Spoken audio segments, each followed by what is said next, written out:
السلام علیکم۔ بسم اللہ الرحمن الرحیم۔ تہجد بہت خوبصورت عبادت ہے جہاں کچھ ملے نہ ملے لیکن رب ضرور مل جاتا ہے۔ ایک سکون ہے جب عادت ہو جائے، بنا پڑھے سکون نہیں ملتا، اور تقدیر اللہ کے ایک اشارے پر بدل جایا کرتی ہے۔ تم یقین تو رکھو، وہ بہتر لے کر بہترین دے گا۔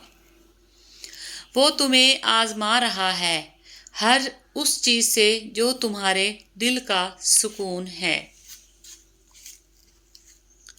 اپنے ارادوں میں مخلص رہو، تم اللہ کی مدد ہمیشہ ساتھ پاؤ گے۔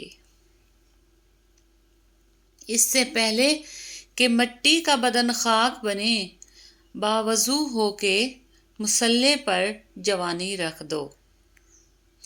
جب تمہارے رشتہ دار تمہارے خلاف بولنے لگ جائیں تو ایک بات سمجھ جانا کہ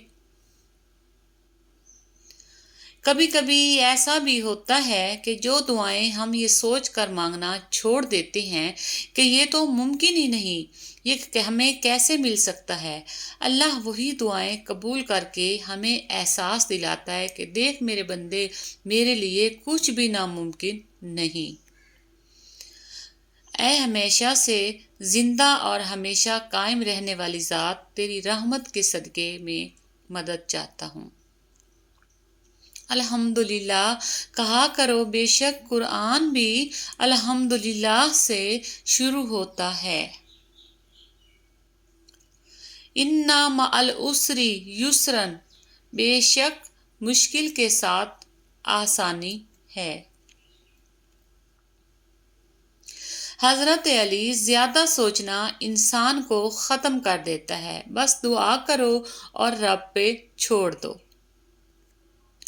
اور پھر ایک دن تمہیں وہ سب کچھ مل جائے گا جس کی تم نے اپنے رب سے امید لگائی ہوئی تھی۔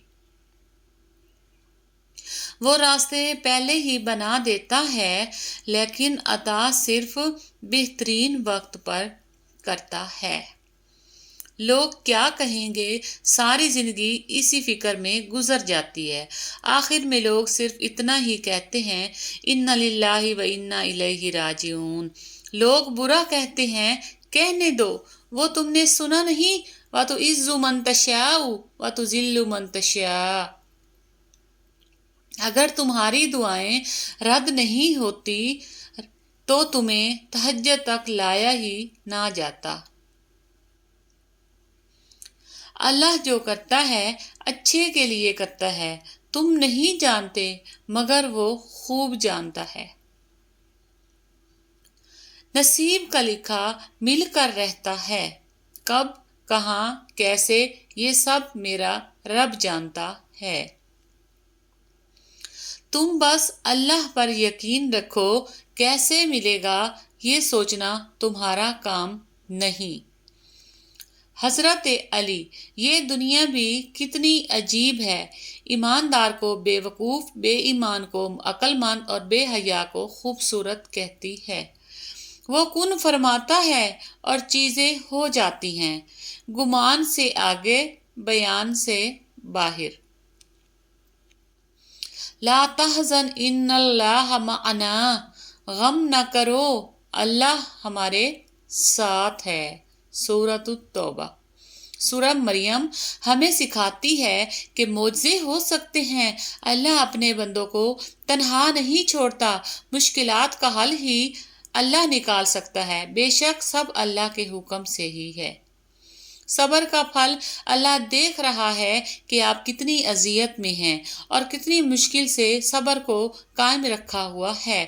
دیکھنا بہت جلد وہ آپ کو سکون سے نوازے گا اور آپ کے صبر کا پھل ضرور عطا کرے گا۔ حقیقت سے بہت دور ہے خواہش میری، پھر بھی خواہش ہے کہ ایک خواب حقیقت ہو جائے۔ وہی تو فیصلہ کرتا ہے پتھر کے مقدر کا، کسے ٹھوکر پہ رکھنا ہے، کسے اسود بنانا ہے۔ وہ اللہ ہی تو ہے جو دل کی خاموشی کو بھی سمجھ لیتا ہے۔ اللہ سے مانگنا۔ اللہ دیر انہی کے لیے کرتا ہے جن کا مانگنا اسے بے حد پسند آ جاتا ہے۔ خاموش دعائیں آنسو وہ خاموش دعائیں ہیں جو صرف اللہ ہی سنتا ہے۔ گرتے آنسو اور ٹوٹے ہوئے دل کی قدر اللہ سے بہتر کوئی نہیں جانتا۔ بے شک۔ Thanks for watching. جزاک اللہ۔ Take care.